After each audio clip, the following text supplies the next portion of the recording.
Você já deve ter ouvido falar em jejum intermitente, né? O quanto é bom para emagrecer, o quanto é bom para reduzir apetite, o quanto é bom para prevenção de eventos cardiovasculares. Mas será que tudo isso realmente é embasado pela ciência? Será que tudo isso é comprovado?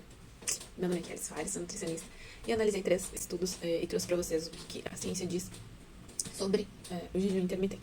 Bom, então primeiro a gente tem que entender o que é o jejum intermitente, tá? O jejum intermitente é um padrão alimentar, não é uma dieta propriamente dita. Então ele não classifica o que a pessoa pode ou não comer naquela janela alimentar, e sim o período de tempo que a pessoa vai se alimentar. Aí a gente tem protocolos 5x2, que é quando a pessoa se alimenta 5 dias e 2 ela faz de jejum. A gente tem de dias alternados, ou seja, um dia é alimentado, o outro dia é jejum, e assim sequencialmente. E a gente tem o mais comum, que é em períodos de janelas. E a mais comum dentre as janelas é 16x8, que são 16 horas de jejum e 8 horas alimentar.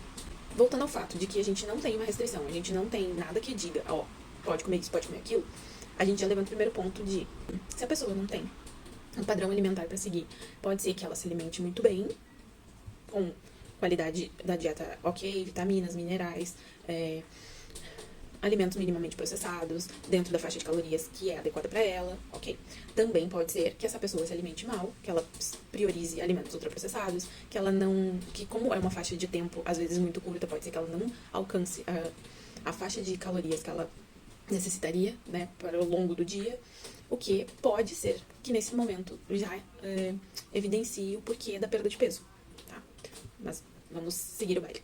Então, o que a gente tem de evidências com relação ao jejum intermitente? Uma das primeiras falas que mais circularam é que reduz apetite. No entanto, uma das revisões sistemáticas de 2023 mostrou que isso não é verdade. Quando comparado o jejum intermitente com uma dieta de restrição contínua, que seria a dieta de déficit calórico normal e habitual que a gente faz para o paciente, não houve nenhuma redução de fome e de apetite dos pacientes, tá? Além disso, nesse estudo, tanto perda de peso quanto a adesão do paciente foi bem semelhante, tanto para quem praticou o jejum quanto para quem fez a restrição calórica contínua. Ou seja, não tem nenhum controle mágico de apetite por causa de uma função do padrão alimentar, tá? Parecem que os resultados de perda de peso estão mais ligados à ingestão reduzida de calorias, e não propriamente dito padrão alimentar. Quando a gente pensa em composição corporal e melhora do perfil metabólico, uma meta-análise de 2021 reforçou esse cenário. Os estudos comparando, então, de novo, jejum intermitente com restrição calórica contínua, apontaram que ambos levaram ao mesmo tipo de resultado de perda de peso, redução de gordura e composição corporal. No grupo de jejum intermitente, houve alguma melhora no perfil lipídico, porém muito pequena, muito no início, e não foi consistente ao longo do tempo.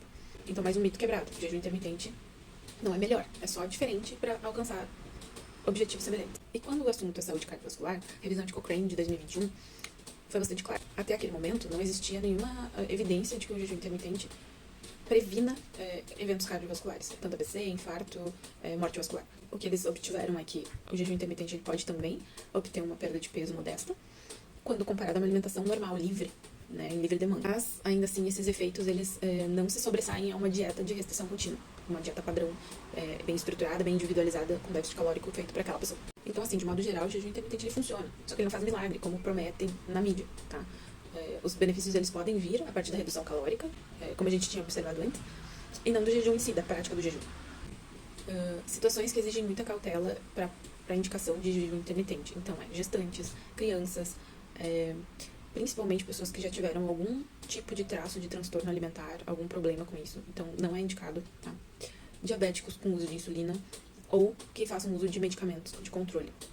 Então, isso seria bem importante ter uma equipe multidisciplinar para dar um acompanhamento melhor para essa pessoa e não somente um nutricionista. Bom, então o jejum intermitente ele pode sim promover uma perda de peso, tanto quanto uma restrição calórica contínua. O que vai definir isso é o padrão dessa pessoa. O que vai funcionar para ela é o que ela conseguir manter a longo prazo. Eu vou deixar aqui embaixo o link dos nomes das meta-análises citadas. E deixa o like se esse vídeo te esclareceu algumas dúvidas sobre o jejum intermitente.